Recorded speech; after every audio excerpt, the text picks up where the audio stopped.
বিশ্বাসে মিলাই বস্তু তর্কে বহুদূর। যখন ব্যালট পেপারে ভোট হতো তখনও এতটা দেরি হতো না জানতে যে ভোট কত পার্সেন্ট পড়ল। আর এখন ডিজিটাল ইন্ডিয়া, এখন তো সময় লাগার কথাই নয়। যেখানে প্রতি মিনিটে ব্রেকিং নিউজ আসে, সেখানে 10 দিনের মাথায় আসলো 2 দফার ভোটের ফাইনাল ডাটা। কত শতাংশ ভোট পড়েছে তা জানতে আমাদের কেটে গেল 10 দিন।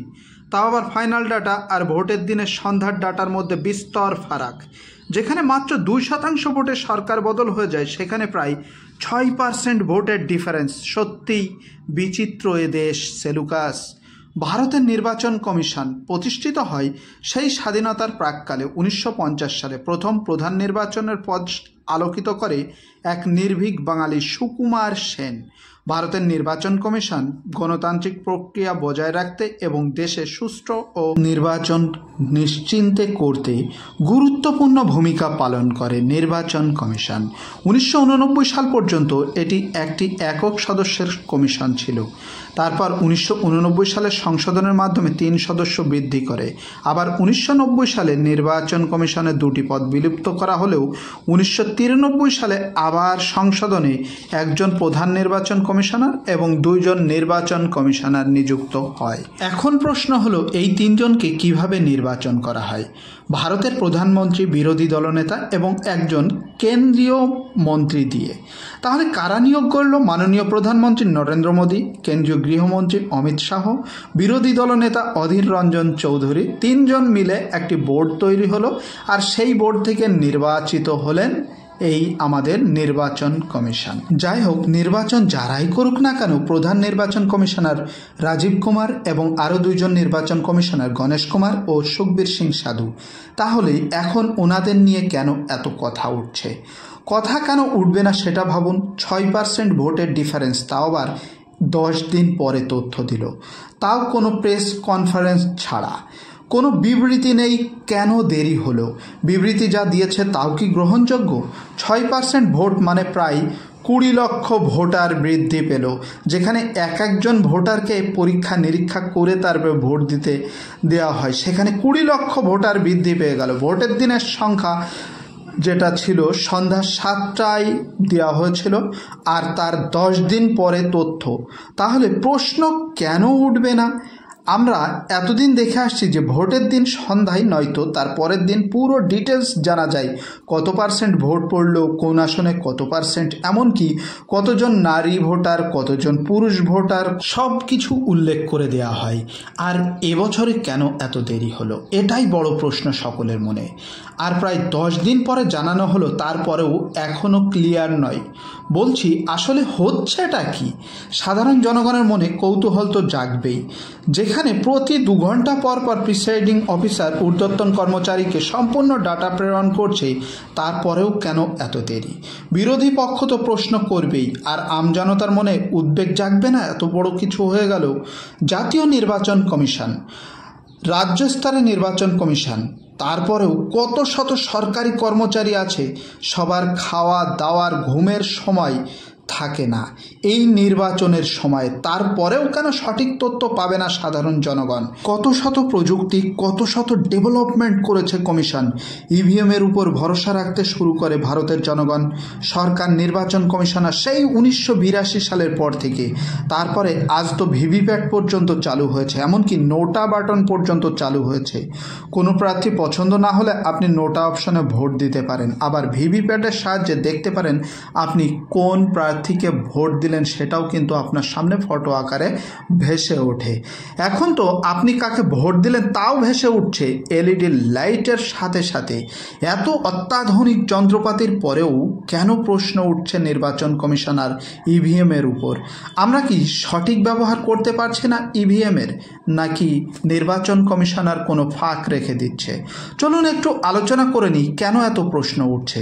যারা যখন বিরুদ্ধে থাকে তারাই এই প্রশ্ন তোলে, আর এই কথা সকলেরও মানতেই হবে। এমনকি 2014 সালের আগ পর্যন্ত মাননীয় প্রধানমন্ত্রীও বহুবার বলেছেন, ইভিএম হটাও দেশ বাঁচাও। আসলে ইভিএম ছাড়ো, যারাই বিরোধী থাকে তারাই প্রশ্ন তোলে এবং ভালো চায় কাদের জানেন? কৃষক, মজদুর, গরিব, মধ্যবিত্ত, বেকার, তাদের জন্য যারা বিরোধী থাকে তারাই ভাবে। সরকারে চলে গেলে খুব কম সংখ্যক সরকারে এই নিয়ে ভাবে। তবে একটা কথা বলি, আশা না হারানোই ভালো, সব সময় আশা রেখে চলাই ভালো। এখন প্রশ্ন হচ্ছে নির্বাচন কমিশনার নিয়োগ নিয়ে। সরকার পক্ষে 2 জন আর বিরোধী পক্ষের 1 জন, তাহলে এখানেও তো সংখ্যাগরিষ্ঠতার মান্যতা পেলে সরকার পক্ষ যাকে মনে করবে তাকেই নিয়োগ করবে। যাই হোক, যোগ্য ব্যক্তি বসেন, এতে কোনো সন্দেহ নেই আমাদের।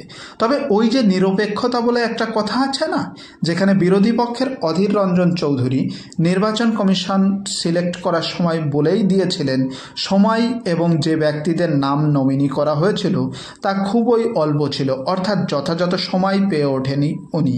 যাদের নাম বিবেচনায় রাখা হয়েছিল তাদের সম্বন্ধে বিশেষ কিছু জানার সুযোগই পাননি উনি, এটা কিন্তু তখনই বলেছিলেন।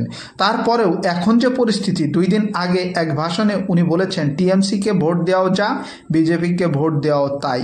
তাহলে ভাবুন কি পরিস্থিতি দাঁড়াচ্ছে এখন। উনি তাহলে বাংলার বিরোধী দলনেতার কাজ করছেন না দেশের বিরোধী দলনেতার, সেটাই পরিষ্কার হচ্ছে না জনগণের কাছে। 19 তারিখে রাত 10টা পর্যন্ত 63.7% আর 10 দিন পরে ফাইনাল ডাটা 66.10%। আর 26শে এপ্রিলে দ্বিতীয় দফার ভোট 9টার সময় পর্যন্ত 63%, আর ফাইনাল ডাটা 3 দিন বাদে 66.70%। সন্দেহ তো এখানেই দানা বাঁধছে। এত অত্যাধুনিক যন্ত্রপাতি থাকা সত্ত্বেও কেন 10 দিন পরে আসলো এই রেজাল্ট? সাধারণ জনগণের মাঝে সন্দেহর বীজ কেন ঢোকানো হলো? কেন আগের থেকে পরিষ্কার করে বলে দেওয়া হলো না? আর বিরোধী পক্ষই বা কেন আঙুল তোলার সুযোগ পেল নির্বাচন কমিশনের উপর? তেলেঙ্গানা গতবারের বিধানসভা ভোটের লাস্ট ডাটা এবং ফাইনাল ডাটাতেও শতাংশের হারে 3% ভোট বেড়েছিল, তবে তা সেই দিনেই ফাইনাল ডাটা প্রকাশ পেয়েছিল। নির্বাচন কমিশন নিয়ে সাধারণ জনগণ সাথে বিরোধী পক্ষ যখন হাজারো প্রশ্ন তুলছে, সে হতে পারে ইভিএম নয় ব্যালট পেপারে নির্বাচন, কিংবা 100% ভিভিপ্যাট কাউন্টিং করার, বা আরও যেসব কারণে আঙুল উঠছে প্রশ্ন তুলছে বললে ভুল হবে।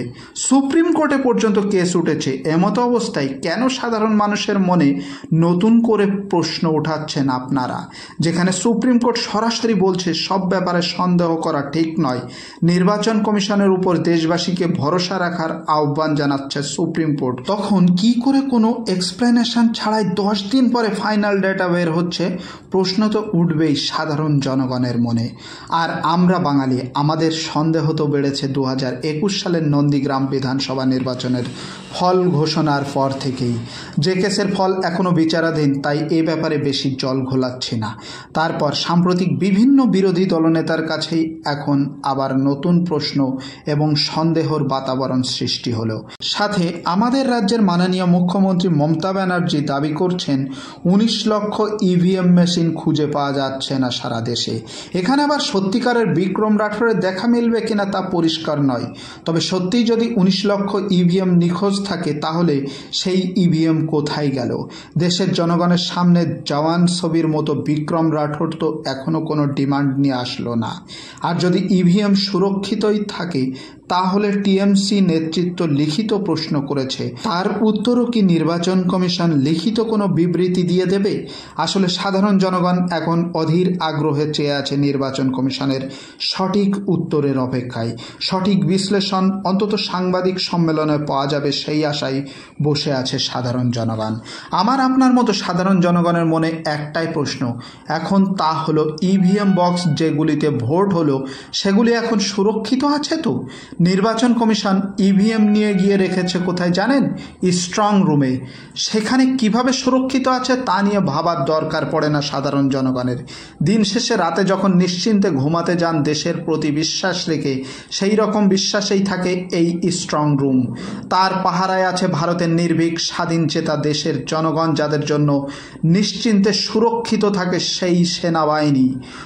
তাদের কড়া পাহারায় থাকছে এই স্ট্রং রুমে ইভিএম।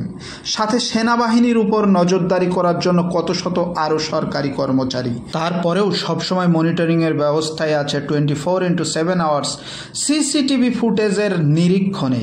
তাহলে বুঝতেই পাচ্ছেন কতটা সুরক্ষিত আমাদের ইভিএম বক্স। যে দেশের কিছু আসনে, মানে লোকসভার আসনে ভোটই হচ্ছে না, গুজরাটের সুরাট, মধ্যপ্রদেশের ইন্দোরে ভোটই হবে না, অর্থাৎ ভোট দেওয়ার অধিকার অধিকারই থাকছে না সাধারণ জনগণের এই লোকসভা ভোটে, কারণ বিরোধী দলনেতাই নেই। তারপরেও বলবো 2-3টি আসন বাদ গেলেও আরও 540টি আসনের ভোটাররা ভোট দেবে।